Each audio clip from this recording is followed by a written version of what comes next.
ಮೈಸೂರು ಸಿದ್ದಲಿಂಗಪುರ ಸಮೀಪ ಬರುವ ನಾಗನಹಳ್ಳಿ ಗ್ರಾಮದಲ್ಲಿ ನನ್ನ ಶಾಲಾ ದಿನಗಳದ ಸ್ನೇಹಿತೆಯಾದಂತಹ ಶ್ರುತಿಯವರ ಹೊಸಮನೆ ಗೃಹ ಪ್ರವೇಶ ಎಂದು ನಡೆಯಿತು.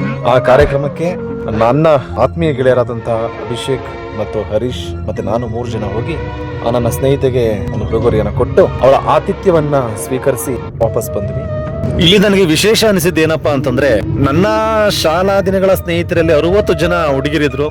60 ಜನ ಹುಡುಗಿರಲ್ಲಿ ಈ ಶ್ರುತಿ ತುಂಬಾ ವಿಶೇಷವಾಗಿ ನಮ್ಗೆ ಕಾಣಿಸ್ತಾಳೆ. ಏಕೆ ಅಂತಂದ್ರೆ ಭಾವಣಿಕೆ ಮಾಡೋದ್ರಲ್ಲಿ ಎತ್ತಿದ ಕೈ. ನಮ್ಮನ್ನ ಬಂದ ತಕ್ಷಣ ಎಷ್ಟು ಆತ್ಮೀಯವಾಗಿ ಒಂದು ಭಗನೀರಿಗಿಂತ ಹೆಚ್ಚಾಗಿ ನಮ್ಮನ್ನ ಕಂಡ್ಲು. ಜೊತೆಗೆ ನಮ್ಮ ಜೊತೆ ಫೋಟೋವನ್ನ ತೆಗೆಸ್ಕೊಳ್ಳೋದಾಗ್ಲಿ, ನಮ್ಮ ಜೊತೆ ಮಾತುಕತೆ ಆಡೋದಾಗ್ಲಿ, ನಾವು ಬಂದಂತ ಸಂದರ್ಭವನ್ನ ನೋಡಿ ಖುಷಿ ಪಡೋದಾಗ್ಲಿ, ನಮಗಂತೂ ಅದು ವೈಯಕ್ತಿಕವಾಗಿ ತುಂಬಾ ಖುಷಿ ಕೊಡ್ತು. ಅದಕ್ಕೋಸ್ಕರ ನಮ್ಗೆ ಶ್ರುತಿ ಅಂದ್ರೆ ನಮ್ಮ 3 ಜನಕ್ಕೆ ಮತ್ತೆ ಕೆಲವು ನನ್ನ ಸ್ನೇಹಿತರಿಗೆ ಅಚ್ಚುಮೆಚ್ಚು. ಹಾಗಾಗಿ ಇವಳ ಪ್ರೀತಿಗೆ ನಾವೆಲ್ಲರೂ ಕೂಡ ಅಭಾರಿ.